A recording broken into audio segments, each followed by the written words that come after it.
이제 오늘 저희들이 다루는 그 1절부터 5절까지 말씀은 서론입니다. 서론. 갈라디아서는 이제 바울의 아마 첫 번째 서신이 아니겠는가, 그 최초 서신입니다. 서신. 그래서 이제 주후 한 48년에서 49년경에 이제 서여졌지 않겠는가라고 이제 대부분 추측을 하고, 그리고 이 갈라디아라는 곳은 지역 이름입니다. 지역 이름. 그래서 그 사도행전을 저희들이 살펴보고 있는데, 사도 바울의 첫 번째 선교 여행, 그러니까 그 사도행전 13장과 14장에 보면 첫 번째 전도 여행이 기록되어져 있습니다. 그때 이제 지역들은 비시디아, 안디옥, 그 다음에 또 이고니온, 그리고 루스드라, 그리고 더베, 그러니까 이런 지역들이 아마 속한 곳이 이 갈라디아 지역들이었습니다. 그러니까 바울이 첫 번째 전도 여행을 통해서 많은 사람들이 예수님을 믿게 됐습니다. 믿게 되었는데, 그런데 이제 이 지역에 그 거짓 교사죠, 잘못된 그런 그 선생들이 나타나서 이제 그 이방인들로서 예수 그리스도의 복음을 받아들였던 성도들, 그 성도들에게 이제 그 잘못된 교훈을 전달해 줬습니다. 결국 이제 갈라디아서의 지배적인 그런 하나의 그 내용들인데, 이 거짓, 특별히 이제 유대에서 온 거짓 교사들이 한마디로 하면 예수 그리스도를 믿는 것으로는 불충분하다는 겁니다. 이방인들이 예수 그리스도를 믿는 것 가지고는 하나님 앞에 의롭다 하심을 받고 주님이 주시는 구원을 누리는데 불충분하다.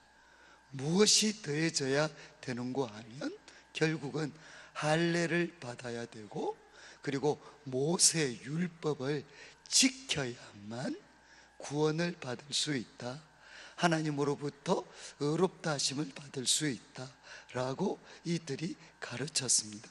그래서 이들이 가르쳤던 내용은 저희들이 사도행전을 살펴볼 때 첫 번째 예루살렘 공회가 소집이 됩니다. 그때 이제 주 이슈가 바로 이거였습니다. 이방인들이 어떻게 하면 하나님 앞에 의롭다 하심을 받고, 그리고 주님을 통해서 하나님이 약속하신 구원을 내 것으로 누릴 수 있느냐, 예수 그리스도를 믿는 것으로 충분한가, 아니면 여기에 율법을 지키고 할례를 받는 것이 더해져야 되는가, 바로 이런 부분에서 이제 심각한 논란들이 있게 되었습니다. 이제 이런 상황 속에서 사도 바울이 이제 갈라디아서를 기록을 하게 되는데, 오늘 살펴보게 되는 이제 1절부터 5절까지 말씀에 이미 그 분위기들이 나타나 있습니다. 그래서 바울은 이 갈라디아서를 통해서 이제 예수 그리스도의 그 복음, 그 복음의 순수성, 예수 그리스도의 복음의 그 순수성을 지키려고 몸부림을 치게 되고, 그리고 이것과 이제 맞물려서 사도 바울 자신이 예수 그리스도의 사도다라는 것을 강력하게 변호하는 내용들이 이 갈라디아서에 기록이 되어져 있습니다. 이제 1절 말씀을 한번 보시면 사도 바울이 이렇게 이야기를 합니다. 사람들에게서 난 것도 아니다. 그리고 사람으로 말미암은 것도 아니다. 그러니까 자기가 지금 사도가 되었는데, 사도가 된 것은 사람들에게서 난 것이 아니라는 겁니다. 이 사람들은 그냥 쉽게 생각한다면 사도 바울을 이제 선교 사역에 파송했던 교회가 있습니다. 그 교회는 어딘가 하면 안디옥 교회입니다. 안디옥 교회. 예를 들면 사람들, 그러니까 안디옥 교회와 같은 이런 교회가 자기를 사도로 세운 것이 아니다. 그리고 또 예를 들면 예루살렘 교회가 자기를 사도로 세운 것도 아니다. 조금 더 나아간다면 12제자들, 12사도들, 그 사도들의 모임이 자기를 사도로 임명한 것도 아니라는 겁니다. 그러니까 자신이 사도가 된 것은 사람들에게서 난 것이 아니다. 그리고 또 바울이 강조합니다. 사람으로 말미암은 것도 아니다. 이것은 단수입니다. 예를 들면 이제 사도 바울이 회심을 했을 때 그를 이제 받아들이고 교회와 연결시켜 주었던 사람들이 있습니다. 예를 들면 아나니아가 있습니다. 사도 바울이 회심했을 때 다메섹에서 바울에게 찾아가서 형제 사울아 그러면서 그에게 기도해 주어서 성령 충만함을 받게 해 주었던, 예를 들면 아나니아 같은 사람. 그리고 또 바울에게는 잊을 수 없는 사람이, 예를 들면 또 바나바 같은 사람이 있습니다. 교회 지도자들이 사도 바울, 청년 사울의 회심을 믿지 못할 때 그를, 청년 사울을 교회 지도자들과 연결시켜 주었던, 예를 들면 바나바 같은 사람이 있습니다. 그러니까 그런 사람들을 통해서 사도가 된 것도 아니라는 겁니다.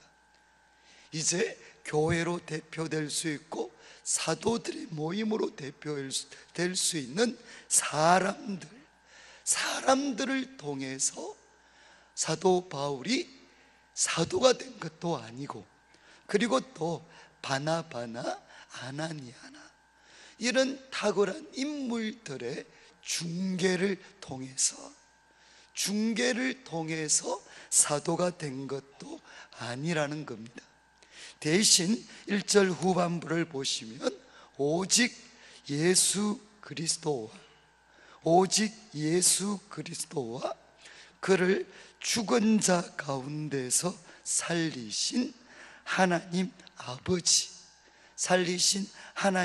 아버지로 말미암아 사도된 바울은, 자기가 사도된 것은 결국 누구를 통해서 된 것이냐? 예수 그리스도와 그리고 하나님 아버지로 말미암아서 자기가 사도가 되었다는 것입니다. 자, 이제 나중에 저희들이 다른 서신들을 보면 이제 예수 그리스도와 하나님 아버지를 통해 사도가 되었다라는 것을 이제 바울은 이어지는 여러 서신들을 보면 이렇게 표현을 합니다. 하나님 아버지의 뜻을 따라서 예수 그리스도로 말미암아 사도된 바울이다. 이렇게 바울은 설명하기도 합니다. 자기가 사도가 된 것은 신적인 기원을 갖고 있다는 겁니다. 자, 그러면 이제 우리 성도님들께서 참 이렇게 좀 궁금할 수 있는 것은, 왜 바울이 자기가 사도가 되었다라는 것, 사도가 된 것은 사람들을 통해서 된 것이 아니고 하나님 아버지와 예수 그리스도를 통해서 임명되어진 거다라는 것을 왜 이렇게 강조를 하겠습니까? 참 이제 이게 그 신약을 우리가 같이 나누게 되면 사실은 그 좀 딱딱할 수가 있습니다. 좀 딱딱하고 어려울 수가 있는데, 우리가 이제 이 신약 성경을 특별히 그 서신서를 이해를 할 때 이 사도라는 직분에 대해서 저희들이 조금은 정확하게 이렇게 이해할 필요가 있습니다. 지금 이제 이 사도라는 직분, 이거는 뜻은 뭔가 하면은, 사도라는 말의 뜻은 뭔가 하면 보내심을 받은 자, 보내심을 받은 자라는 뜻입니다. 그러니까 이걸 이제 우리가 신약 성경에 적용을 한다면 예수님의 특별한 메신저들입니다. 예수님으로부터 보내심을 받은 사람들, 예수님으로부터 보내심을 받은 특별한 사람들을 성경은 사도라고 이야기를 합니다. 그런데 이 사도들은 이제 예를 들면 예수님에게 개인적으로 선택되어집니다. 예수 그리스도, 예수님으로부터 개인적으로 선택되어집니다. 이것이 이제 가장 잘 나타나는 게 우리 마가복음 그리고 누가복음을 보면 예수님께서 12명의 제자들, 그들을 택하실 때 사도, 12사도를 예수님께서 택하셨다는 겁니다. 이들처럼 예수님으로부터 개인적으로 택함을 받고, 그리고 이들에게는 무엇이 주어졌느냐? 가르침에 대한 자격. 그러니까 예수님이 어떤 분이시고 무엇을 하신 분이시다 라는 것을 가르칠 수 있는 자격들을 예수님이 그들에게 부여해 주셨습니다. 그래서 우리가 사도행전을 살펴보면 가룟 유다가 이제 죽고 나서 사도 중에 한 사람 결혼이 생겼을 때 이제 그를 뽑을 때 자격이 뭡니까? 자격이 뭔가 하면 예수님께서 우리 가운데 출입하실 때 그때부터 같이 있었던 사람, 그리고 또 예수님의 부활을 목격했던 사람. 그래서 그들 중에 예수님을 통해 임명을 받은 사람을 하나님께서는 사도로 세우셨습니다. 그래서 이 사도는 뭔가 하면 아주 이게 좀 중요한 표현인데, 사도라는 직은 오늘날 반복되지 않습니다. 그래서 혹시라도 어떤 사람이 자기를 사도라고 주장을 한다면 그 사람은 이단입니다. 이단. 그래서 이제 오늘 말씀을 통해 먼저 좀 확인하셔야 되는 것은, 사도라는 직은 절대로 반복될 수 없는 유일한 직입니다. 예를 들면 목사라는 직은 반복될 수 있지만 사도라는 직은 반복될 수가 없습니다. 이들은 유일합니다. 그래서 예를 들면 에베소서 2장 20절을 보면 교회는 뭔가 하면 사도와 선지자들의 터 위에 세워졌습니다. 그래서 사도들은 누군가 하면 교회 터가 되는 사람들입니다. 그래서 제가 조금 지금까지 이야기했던 것을 조금 정리하면, 사도는 독특한 존재들인데 반복될 수 없는 유일하고 독특한 존재들인데, 그들은 4가지 측면에서 독특합니다.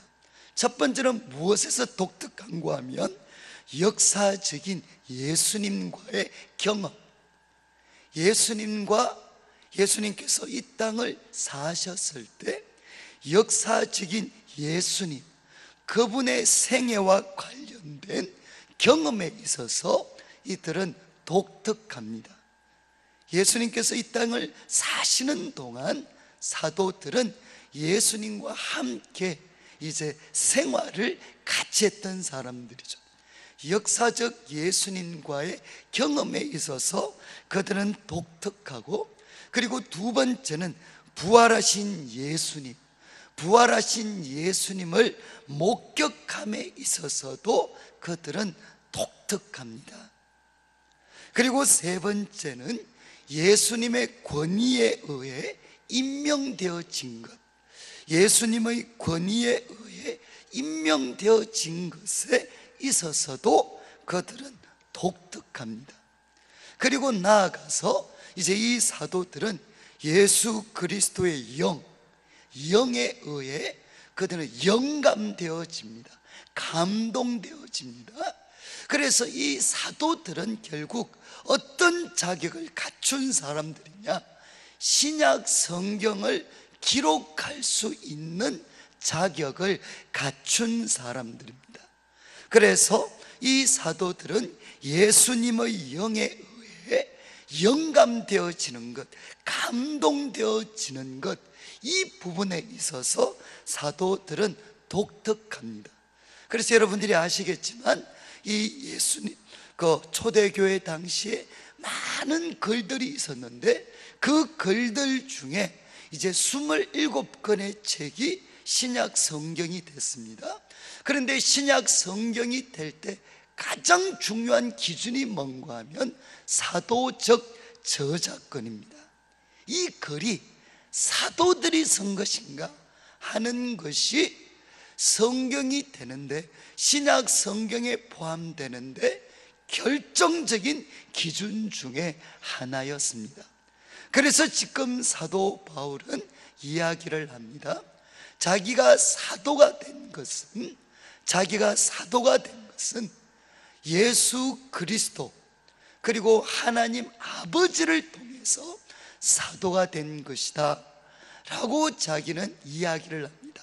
특별히 무엇과 관련해서 다메섹에서 그는 부활하신 예수님을 만났습니다.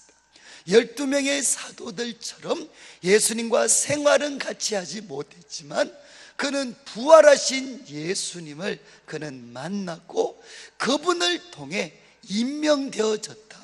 그래서 자신에 대해서 사람들에게서 난 것도 아니요 사람으로 말미암은 것도 아니요 오직 예수 그리스도와 그리고 그를 죽은 자 가운데서 살리신 하나님 아버지로 말미암아 사도가 된 사람이다 라고 자기를 소개를 합니다. 그러면서 2절을 한번 보시면 자기는 사도된 바울은 함께 있는 모든 형제와 더불어 갈라디아 여러 교회들에게 편지를 한다는 거죠. 여기도 아주 재밌지 않습니까? 지금 사도된 바울은 함께 있는 모든 형제, 예를 들면 디모데 같은 분들이 여기에 포함이 되겠죠. 지금 사도 바울은 나중에 서신서를 볼 때도 보면요, 사도 바울이 사도된 바울은 형제 디모데와 함께, 예를 들면 이런 표현들을 쓰게 됩니다. 정말 사도 디모데는 믿음의 아들이었습니다. 자기에게는 믿음의 아들이었지만 디모데를 향해 그를 사도라고 부른 적은 한 번도 없습니다. 바울은 디모데를 보고 형제 디모데라고 이야기를 했습니다. 그래서 1절과 2절 말씀을 통해서는 사도 바울이 자기가 정말 하나님과 예수님을 통해 임명받은 사도다라는 것을 강조를 합니다. 그런데 왜 이것을 이렇게 강조하겠습니까? 강조한 이유는 뭔가 하면 이것이 무너지게 되면 결국 무엇이 무너지느냐? 사도 바울이 전했던 예수 그리스도의 복음이 무너지기 때문입니다. 사도 바울이 이렇게 자신의 사도됨을 변호하는 것은 이것이 무너지면 그가 전했던 예수 그리스도의 복음이 무너지게 됩니다.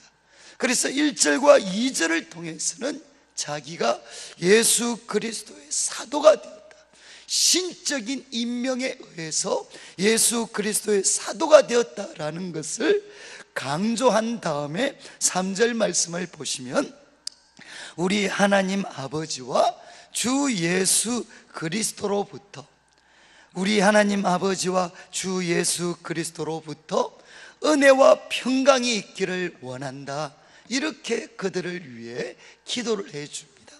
성도님들, 이 은혜와 평강은 사실 예수 그리스도의 복음을 요약하고 있는 단어입니다. 요약하고 있는 단어. 성도님들이 이제 구원이 뭡니까? 구원이 뭐죠? 구원은 하나님과 평화를 누리는 것입니다.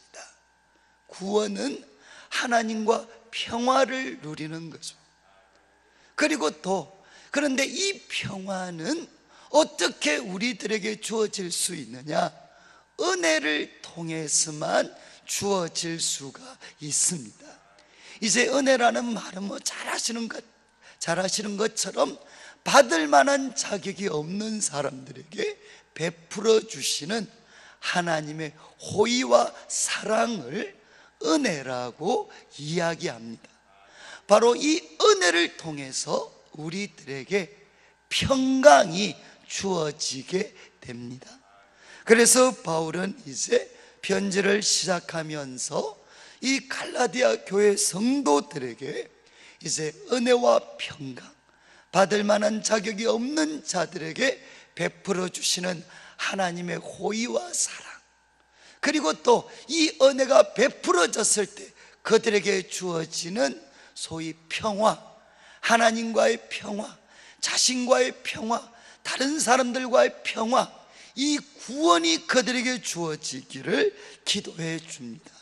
그러면서 4절 말씀에 특별히 무엇을 언급하고 있느냐? 은혜와 평강은 하나님과 예수님 통해서 주어지는데, 성도님들, 이 하나님의 놀라운 이 은혜가 우리들에게 명확하게 나타난 사건이 무엇이겠습니까? 그것은 바로 예수님께서 십자가에 죽으신 사건입니다. 그래서 4절 말씀에 바울이 이야기합니다. 그리스도께서 하나님 곧 우리 아버지의 뜻을 따라, 하나님 곧 우리 아버지의 뜻을 따라 이 악한 세대에서 우리를 건지시려고 우리 죄를 대속하기 위하여 자기 몸을 주셨다. 영광이 그에게 세세토록 있을지어다.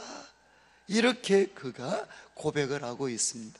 성도님들이, 이제 바울은 이 갈라디아서 서신을 시작하면서 이제 자신의 그 사도됨은 신적인 기원을 가진 거다라고 이야기했고, 그 다음 그 사도된 자기가 전하는 복음의 핵심이 무엇인지를 우리들에게 처음부터 서두에서 밝히고 있습니다. 복음의 핵심은 무엇이냐? 그리스도께서 자신을 드리셨다는 겁니다. 그리스도께서 자신을 드리셨는데 무엇을 위해서입니까? 무엇을 위해서? 우리 죄를 속하기 위해서. 우리 죄를 속하기 위해서 그리스도께서 자신을 드리셨습니다. 이것이 예수 그리스도의 복음의 핵심입니다. 그분은 하나님이 세우신 구원자십니다. 구원자신데 그분이 어떤 방법으로 우리를 구원하셨느냐? 자기 몸을 드리셨습니다. 자기 몸을 드리셨는데, 자기 몸을 드림을 통해서 무엇을 해결하시려고 했느냐? 우리들의 죄를 속하기 위해서, 우리들의 죄를 해결하기 위해서 그리스도께서 자기 자신을 드리셨다는 겁니다. 그리고 이제 이야기합니다. 그런데 그리스도께서 자신을 드린 이 사건은 바로 하나님 곧 우리 아버지의 뜻을 따라 진행된 일입니다. 바로 하나님 우리 아버지의 뜻을 따라서 하나님께서 세우신 놀라운 구원 계획, 뜻과 그 계획 속에서 이 일이 일어났습니다. 그리고 이제 무엇을 위해서, 이어지는 말씀에 보시면 이 악한 세대에서 우리를 건지시기 위해서, 이 악한 세대에서 우리를 건지시기 위해서. 이 말은 이제 원래 뜻은 악한 자의 이 세대로부터, 악한 자가 다스리는 이 세대로부터 우리를 건지시기 위해서, 우리를 구원하시기 위해서 바로 그리스도께서 이 놀라운 일을 하셨다는 겁니다. 사랑하는 성도님들, 이거는 너무 잘 아시는 그런 말씀입니다. 바울은 이제 1장 편지를 시작하면서 그가 갈라디아 교회 성도들에게 이야기를 합니다. 우리들의 죄, 이 죄라는 것이 인간 고통의 근원입니다. 뿌리입니다. 뿌리. 이 문제를 해결하기 위해서 그리스도께서 자기를 드리셨습니다. 그리스도께서 자기를 드리셨고, 그리고 이것을 통해 악한 자가 다스리는 이 세대는 누가 다스리고 있느냐? 마귀라고 불리는 악한 존재가 이 세대를 다스리고 있습니다. 이 세대로부터 우리를 구원하시기 위해서, 건지시기 위해서. 자, 그러면 이 악한 세대로부터 건짐을 받아서 우리는 누구에게 속하게 되었느냐? 그리스도에게 속하게 되었습니다. 악한 마귀가 아니라 그리스도가 다스리는 세대 속에 우리는 속하게 되었습니다. 바로 이것이 뭔가 하면 하나님이 세우신 놀라운 구원 계획입니다. 이 부분을 사도 바울이 밝히면서 이제 5절 말씀에 그가 이야기를 합니다. 영광이 그에게 세세토록 있을지어다. 바로 이분에게, 그리스도에게 영광이 세세토록 있어야 된다는 겁니다. 자, 이제 1절부터 5절까지 말씀을 통해 사도 바울은 세 가지를 지금 우리에게 도전을 합니다. 첫 번째는 뭔가 하면 조금 딱딱한 말씀이었지만, 자기가 사도가 된 것은 사람들을 통해 임명된 게 아니고 하나님과 예수님을 통해 임명된 것이다. 이렇게 바울은 고백을 했습니다. 이것이 중요한 것은 뭔가 하면 그가 전한 메시지, 바로 그가 전하라고 받았던 이 메시지도 누가 주신 것이냐? 하나님께서, 그리고 예수님을 통해 주신 것이라는 겁니다. 이것이 기독교입니다. 기독교는 사람들이 만든 가르침이 아닙니다.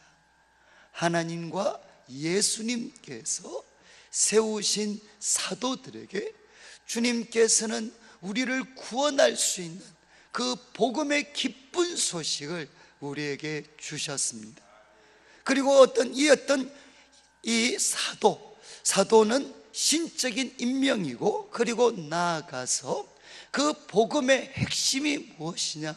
복음의 핵심은 바로 그리스도께서 우리 죄를 위해서 죽으셨다는 겁니다.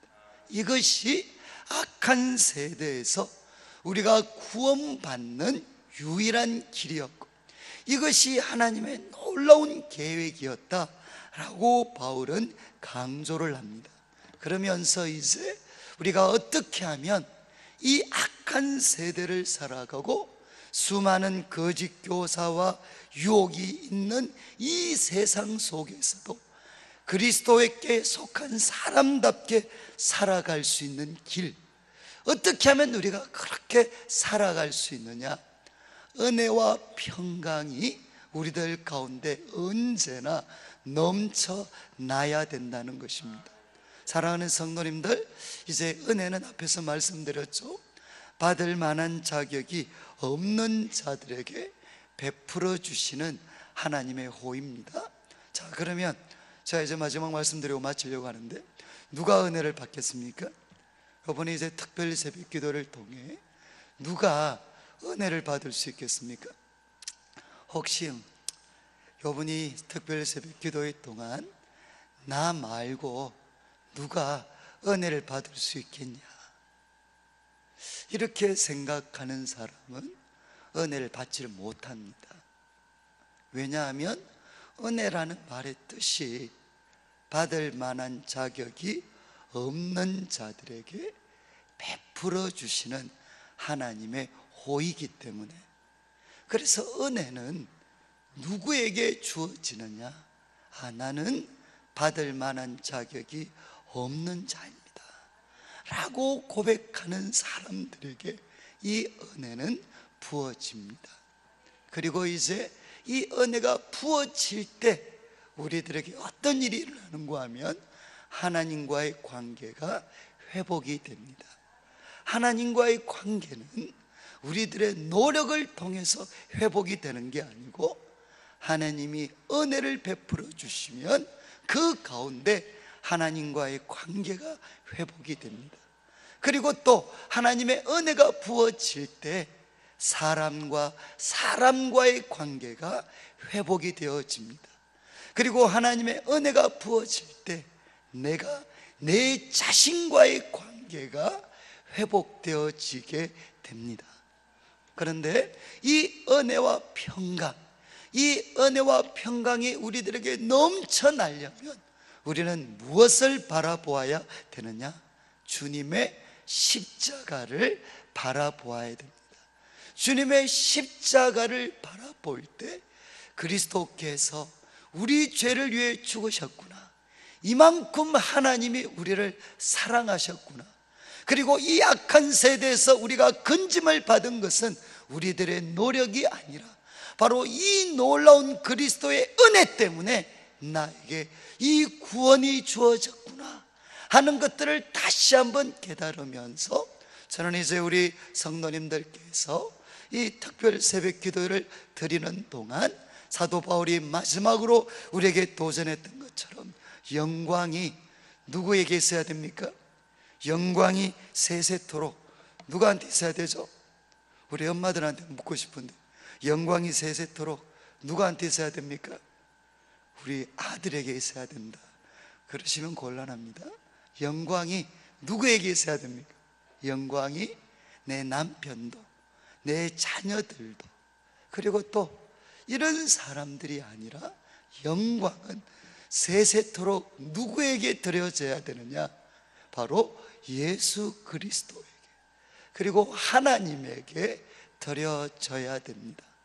우리 성도님들의 입을 통해 또한 우리 교회가 다시 한번 예수님에게 그리고 하나님에게 영광을 세세토록 돌리게 될 때 우리 교회가 영적으로 부흥이 되고 우리 성도님들의 영혼이 회복이 되고 정말 영광을 우리 하나님과 예수님에게 세세토록 돌리게 될 때 우리 교회 가운데, 성도들 가운데 성령의 놀라운 역사하심들이 일어날 수가 있습니다.